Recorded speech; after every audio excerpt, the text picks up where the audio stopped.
I'm almost certain that forestry is one of China's priorities this year. My first clue came from last year's Central Economic Work Conference, which highlighted the construction of the 3 North Forest Project, along with calls to diversify farmers' income channels. These ideas were presented separately in the official document, but when I give it a second thought, they are somehow deeply connected in practice. For example, under the 3 North, planting trees has created new business opportunities in many local communities. In a village in Gansu, apple trees have not only helped green the area, but also provided farmers with a stable source of income.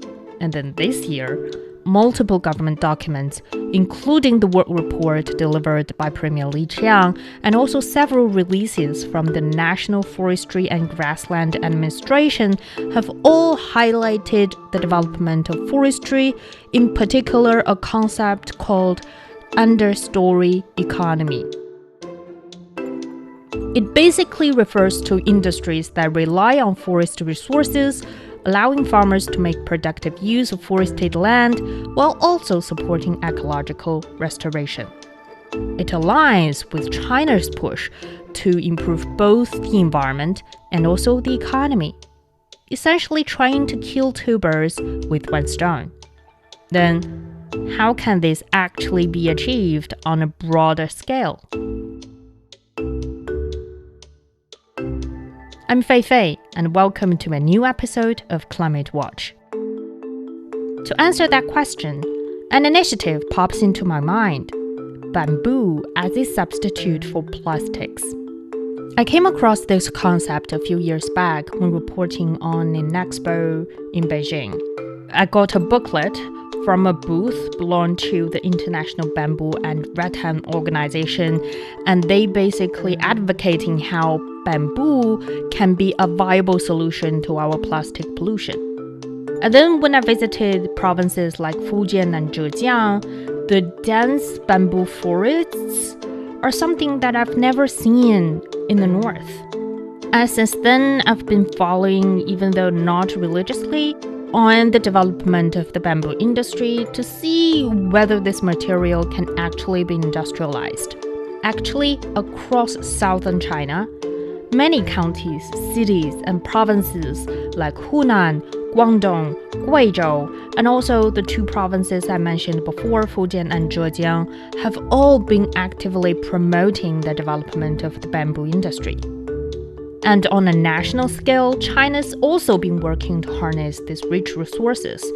Since 2023, the country launched a 3-year action plan to grow the bamboo sector, with hopes that one day it can be replacing a portion of the massive plastic industry. Then, will bamboo be a viable solution to plastic pollution? And how has this action plan played out? This year marks the final year of that 3-year action plan of China. To find out more, I spoke with Jayaraman Durai. He's the director of the global program at the International Bamboo and Rattan Organization, or INBAR. INBAR was founded in 1997 and headquartered in Beijing. It's also the only intergovernmental body focused solely on bamboo and rattan. Welcome, Durai. Thank you for joining us on this podcast. Okay, Alex, many thanks to you for taking your time out to come to our office to have the interaction on the bamboo as a plastic substitute. I am happy to be here in your show. The topic is very interesting. As you mentioned, this the bamboo as a substitute for plastics. So in short, it's BASP. So can you first tell us about this initiative? First of all, about how did it get started in the first place? So for that, we have to understand the plastic pollution. Plastic pollution is one of the major global concerns today. And according to some estimates that around some 6.3 billion tons of plastic have been produced in the past some 70 years from 1950. And annually about some 400 million tons of plastics are being produced and some consumed in the world. And some majority of them, some more than 70%, ends up into the land or into some oceans. so which causes like some serious plastic pollution into the environment. So it has like some multiple aspects. So one is the physical pollution, and the second one is the degeneration and like some microplastics coming out of it, and like some getting into the human health and affecting us. And also plastic is being produced mainly from the fossil fuel sources, which also contributes to the climate change. To like some mitigate like some both of them, plastic pollution and the climate change, INBAR, along with the government of China, through the initiative, they have proclaimed the bamboo as a substitute for plastic. The bamboo as a substitute for plastic was like some first launch on the 25th anniversary of INBAR, which is the 7th November 2022. 2022, that was almost 3 years ago. Yes. So what exactly do you want to achieve under this initiative? I think in like our modern day life, plastic is everywhere. So we use plastic on like a wide range of daily use to the plenty of durable products. So we cannot like some completely replace the plastic. The intent is to promote bamboo as a substitute to plastic. So we can like say mitigate a small portion of the problem. There are other alternatives to plastic also. We have steel, we have wood, we have aluminum, we have like some composites, plenty of other alternative materials are also there. So bamboo with its like some benefits can be a very potent and like a very potential like resource which can like say mitigate the plastic pollution and also contribute to the social and the economic well-being of the people who grow bamboo and who consume the bamboo. Exactly. And I've noticed actually a lot of the products that demonstrated at the gate of the office, and there are some quite interesting products out there. And I think one of the very interesting example that we can rely on is with straws. Like when we're talking about plastic pollution, people will talk about straws. So in the example of a straw, will bamboo be able to substitute that product? Yeah, I think technologically, there are technologies which are already being there. There are two technologies which are currently there. So one is like a veneer technology. So veneer technology is quite common. So we can produce like some veneer from wood. We can also produce like some veneer from the bamboo. So then we roll the bamboo as a straw, as like a veneer. So it is as if that we are rolling like a paper. That is one technology. There is a second technology. It's like in bamboo, we are traditionally producing the pulp and paper. So if we go back in our histories in countries like China, Vietnam, India, Brazil, in like so many other countries, bamboo has traditionally been used for production of the paper. So using that paper, we can produce the paper-based straw. That is another technology. And there is another technology where we can drill a hole into the bamboo and then form the bamboo straw as a round pole. So there are three technologies which are being currently there. On the market, though, I don't really see a lot of like bamboo-produced straws. So I'm also curious about the market response to products made from bamboo. Do you think that, first of all, is bamboo that popular on the market to be able to work as a substitute for plastics? So the scale, the volume of the plastic straws, which is currently in the market, is too huge. So compared to the volume, the availability or the production of the bamboo straw is not there because the price is like a bit higher, number one, and the technology is also in the development, and the scale of production is also so small because of there is like a combination of like some factors which inhibit the alternation of the bamboo straws. So one is the small scale of production. the investment into the industries are not there. Number two, the consumer awareness about the market of the bamboo straw is also not there. Then even if the consumer want it, it is not available in the supermarket for them to readily grab and use. So we have to plug in all the factors to make the bamboo straws more available in the market, ready to be used by the consumer. So exactly what sort of strategies or plans that you have at the moment? If we talk about the INBAR action plan, the number one strategy what we have is create a supporting policies and strategy, because policy and strategy is the most important element in the process. Number two, our strategy is to develop technological innovation, because there are plenty of products which are being developed now. So technological innovation is a very important factor. Then creating some scientific research, because people say the plastic pollution is bad, and at the same time we have to prove that producing bamboo straw is not polluting. Producing bamboo straw is not emitting some much more carbon or consuming some much more energy. For that, the scientific research is key. Then our strategy is also to promote the market support. The market support has to be done by a combination of some push factor and some pull factor, creating suitable tariff, non-tariff some measures. And at the same time, the South-South cooperation, the North-South cooperation, exchanges between the consumers, producers are the key.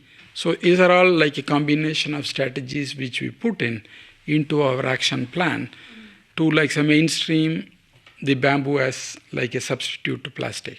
So that's the global action plan for 2030, as you mentioned, yes, for INBAR in particular. And so I'm very interested about the technological parts, as you just talked about. How exactly will you support technological advancements in, for example, expanding the application of bamboos? And I also think when having traditional industries transitioning into the use of bamboo materials. So currently INBAR is implementing a project. The project focuses on developing technologies. So there are about some 1,600 species of bamboo, more than 1,600. So to be precise, it is some 1,642 species of the bamboo. So we have to find out which species is ideal, because the properties, the growth, the size, the shape, form of different bamboos are quite different. So the research is ongoing now to identify and shortlist the species suitable for different plastic some substitutions. We don't only have only one plastic substitution which is only straw. We have hundreds of plastic substitution which can be from daily use, like a cutlery, like a pepper, packaging, some material. There are also production of the plastic pipe with a winding technology, using it as a substitute for PVC into the cooling towers. Use bamboo like a geogrid, use bamboo in the construction and architecture some sector, daily use, agriculture some mulching.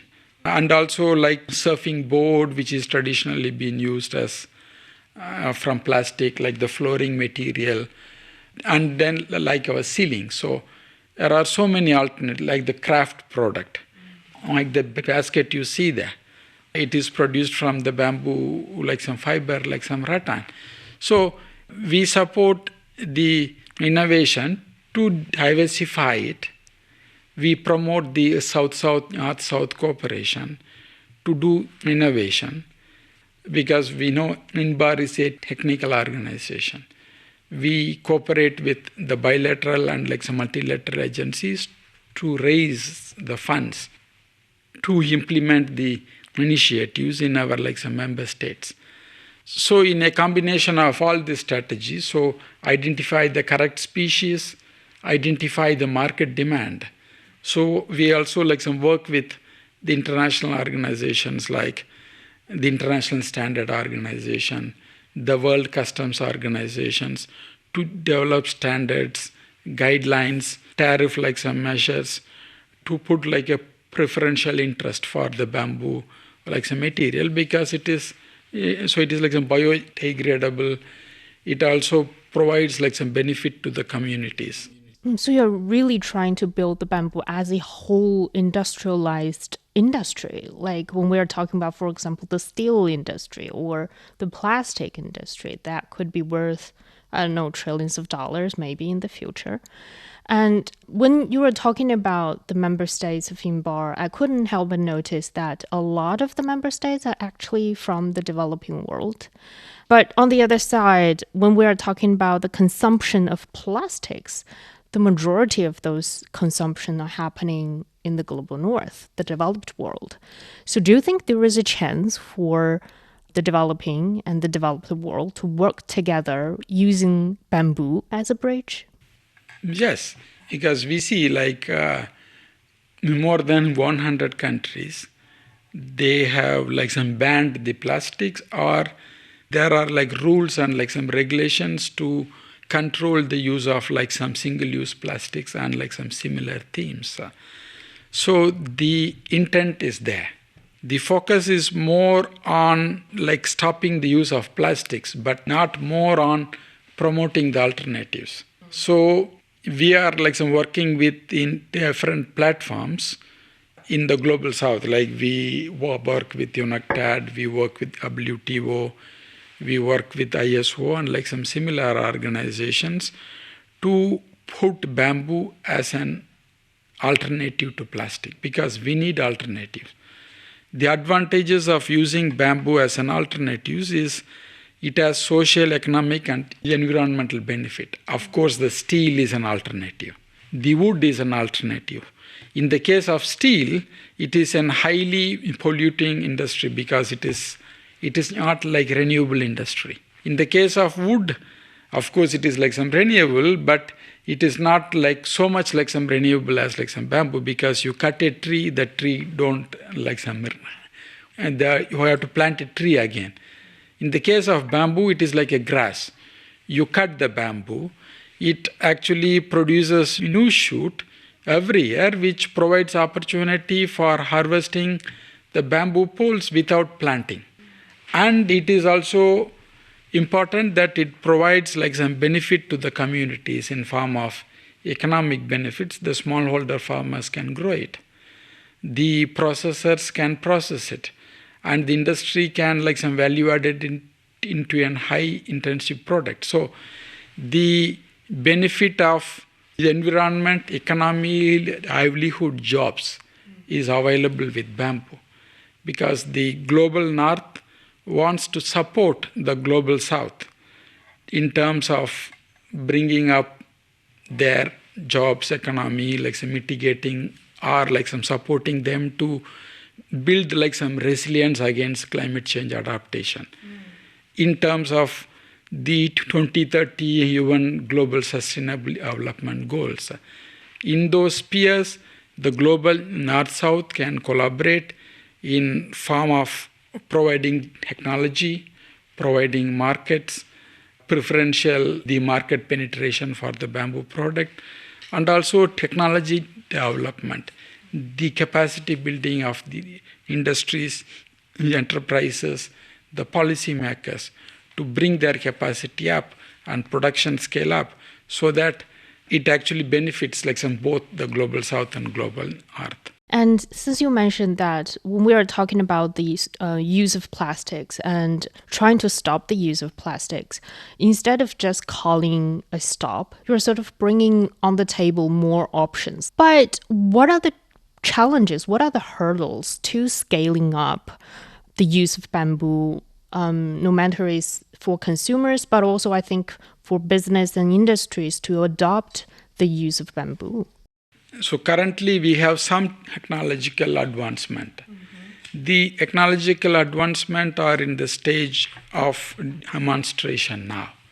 So as I have indicated before, the small scale of production is because of the small scale of production, the cost of the material is higher in some comparison to the plastic alternatives which are there, because plastic alternatives, it's like a established industry. So I know all the technologies when it comes, like our mobile phones, the costs were too high. And with the scale of production increase, the cost automatically drops down. Then the second factor is the availability. So though the consumer wants to purchase those some material, the material is not available. And there is a gap in the awareness. Because somebody think some bamboo is invasive. In many consumer countries, there is no high awareness about some bamboo and its potential, how it grows. And there are also many tariff barriers. You see, for example, plastic substitution, the tariff, I think it's about some 7%. In case of the bamboo material, under different HS codes, it seems to be higher than the plastic alternatives. And at the same time, there are non-tariff some barriers also. If we have to penetrate the market of EU, I think currently you have this EU deforestation rules which is in force, which mandates we have to undergo the due diligence, documentation, and specific permits that the product is not produced from the deforested area or something. So the same rule which applies to wood applies to bamboo. But bamboo is a different material altogether, because bamboo is taxonomically a grass. You cut the grass grows. So it's mowing the grass. No, you mow the grass goes again. The deforestation rules don't apply for bamboo. And at the same time, if we need some certification, like the forestry stewardship certification, in those kind of certification, they don't have some specific rules and some regulations some pertaining to the bamboo. So any rule which applies to wood applies to bamboo. But they're different. Yeah, so they are actually different.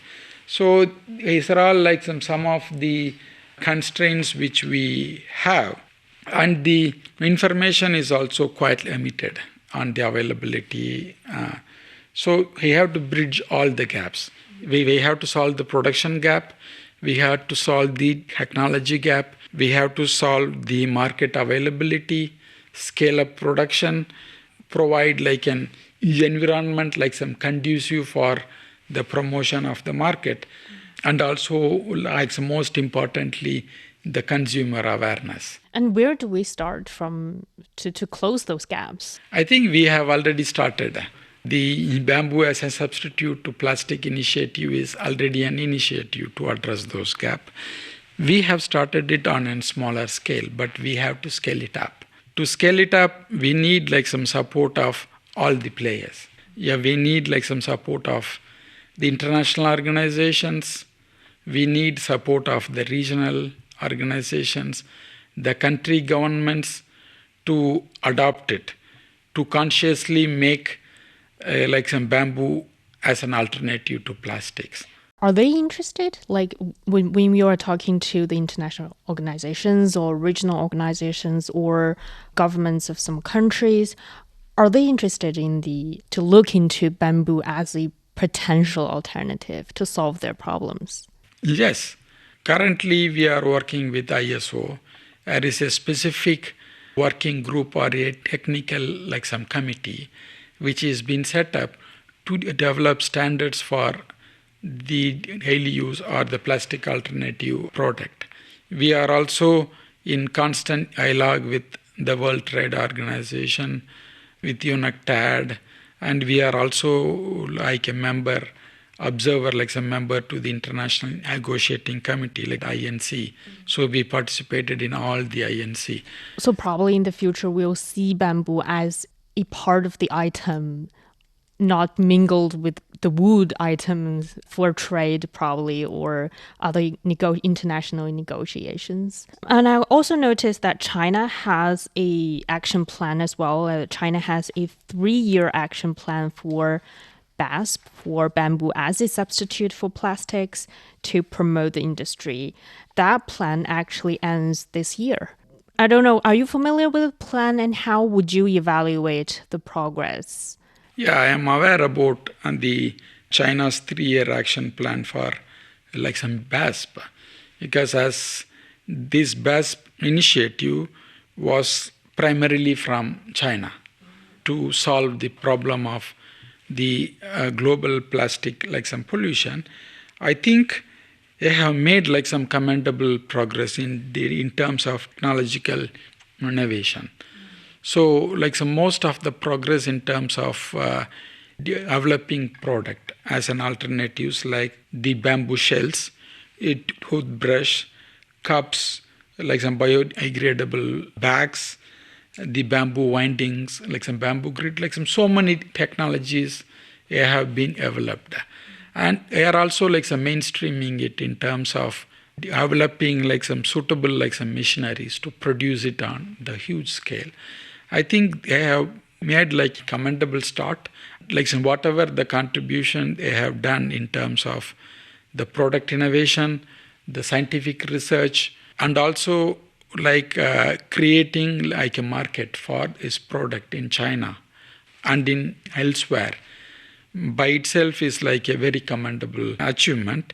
And there has been great strides in promoting it in their country and also like some supporting other countries to do like research to like some mainstream it there. When we're talking about bamboo also, especially here in China, bamboo not only a promising or potential market here, it actually also carries cultural significance. Like in the Chinese culture, we have the 4 big items in our culture and bamboo is one of them. Bamboo also have similar significance culturally in other Asian cultures as well. And then do you think culture can also play a role in our efforts to expand the use of bamboo on the market? Absolutely. Like as you precisely said, all the South Asian and like some Southeast Asian countries has strong roots on like some bamboo. So I think the market like some penetration and acceptance will be like simpler because the South Asian and like some Southeast Asian countries, we understand like some bamboo because it is highly integral to our culture, our lives, and our like some sustenance for generations. So because of that, there has been like a strong history of the production. The production of the bamboo is there. The skills of the bamboo is already with them. The value-added products are already there. And there are certain enabling frameworks in terms of the availability of the supply chain, the markets, their capacities are there. And like some which can certainly be used to create like a market. And the acceptance of them will be quite like some faster because they appreciate the material and it is close to their hearts. Yeah, I think for someone growing up or at least get used to, very familiar with Asian cultures, it's not difficult for them to imagine, for example, to use a bamboo cup or use a bamboo brush. But it might not be that easy if when we are trying to sell the product to, for example, an American or European consumers. And do you think there are any strategies or methods to enhance their awareness culturally? Okay. So I think from my perspective, the main concern is about the understanding as a crop. We grow with that crop, we know how that crop grows, and that kind of understanding is not there with a consumer who have not seen the bamboo in their daily lives. So to enable their understanding, to make them more aware. The priority action is creating an awareness on the bamboo as a crop. There are so many myths associated with bamboo, because they understand tree, how the tree grows, but they don't understand bamboo. So creating them a wider awareness is quite important. That is the reason why INBAR as an observer to different international bodies, like INBAR is an observer to the United Nations General Assembly, to the 3 Rio conventions, and we also participate in the forestry conferences, the INC, the International Negotiating Committee. We also participate in the World Trade Organization's platforms to create awareness in different international spheres. Yes. So when you are talking with them, what's their first impressions of bamboo for especially people that living in Europe or North America or Australia? That's very far away from the bamboo forests. I think the first impression is they say bamboo is invasive, because they have grown some bamboo in their gardens, so which is in so much a very confined area. I don't understand that we don't have only one species of bamboo. Probably one species of bamboo which they grow in a cooler climate can be that. So they're in their mind, bamboo is a very small item in their garden, or probably the food of pandas, and that's their sort of imagination of what this plant is. Our imagination, it's it is like a crop which is beautiful. That is the reason they grow in their backyard, no? So without the proper identification of the species, it is being grown there. Probably they don't understand there are different varieties of bamboo. There are some species which are clumping. You plant a bamboo for some 50 years also, it will remain in the 5 square meter area only. There are some species of bamboo which is a monopodial, which grows like individual bamboo pole. That is like a spreading bamboo. There are different categories of bamboo which also grows in understory of a tree, so which grows along with other trees in combination with agroforestry. And we can also grow bamboo as a homestead. There are so many approaches and methods by which the bamboo can be grown. And some bamboos are very big, actually. Yeah, bamboo can be very big. There are bamboo which is some few inches in height, as small as our finger. There are bamboo pole as big as ourselves, 30 centimeter in diameter, 30 meter in height. And all this thing grows only within some 60 to 90 days, 4 to 3 months. They also grow very fast. Yeah, and they are also a very fast growing species. So I hope that in the future, the industry of bamboo can grow as fast as bamboo itself. As the industry of the bamboo has grown big, we talk about the bamboo industry size.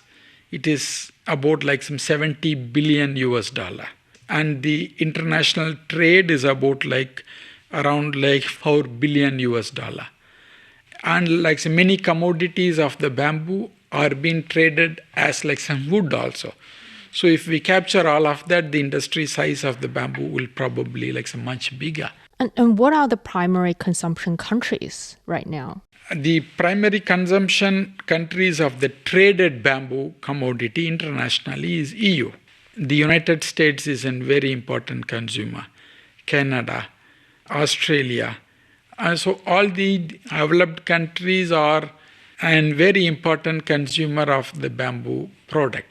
And what sort of products do they normally consume? I think the market consumption is quite wide. There are about 24 HS code, the harmonized systems code, specific to the bamboo and rattan. Primarily, the major consumption product are some bamboo shoots, the bamboo pole by itself, which is being used in the gardening, which is being used in horticulture and agriculture applications, the bamboo industrial products like the bamboo wood, the bamboo flooring tiles, the craft, the furniture, the bamboo seats. our pulp and paper, the bamboo household use product. So all these things are being consumed now, and we are now working to create some separate harmonized some systems code for the bamboo plastic substitute alternative, so that I can also capture how much of the bamboo plastic substitute product is traded globally in the future. Yeah, it's very surprising to see the EU to be the top of the list. I was thinking maybe some Asian countries, because of course we use bamboo for generations, but surprisingly it's being widely accepted worldwide. Yes. I think the general awareness is being built over the years to bamboo as a solution to climate change, because it's a fast growing material, it can capture carbon, and we produce the product such as the bamboo INBAR, the bamboo flooring tile. The carbon also can be stored in form of the product. So the bamboo growth can absorb the carbon from the atmosphere. The bamboo product can also lock the carbon in form of the product. So when we're talking, for example, about carbon sink, and bamboo can also play a role there. Absolutely. If you happen to be heading to Osaka, Japan for Expo 2025, be sure to check out the China Pavilion. The entrance to the venue is actually built using bamboo materials. You can't miss it if you go there. It's a powerful showcase of what this plant can do beyond gardens and furnitures. A huge thank you to Jayaraman Durai with the International Bamboo and Rattan organization for sharing his insights. And also thank you for tuning into this episode of Climate Watch. If you have any questions about climate change or suggestions for future episodes, feel free to reach out at fei.fei@cgtn.com, fei.fei@cgtn.com. I'd love to hear from you. And don't forget to subscribe to this podcast on your favorite platform. I'm also writing a newsletter, Rivers and Mountains. You can also find me there. Until next time.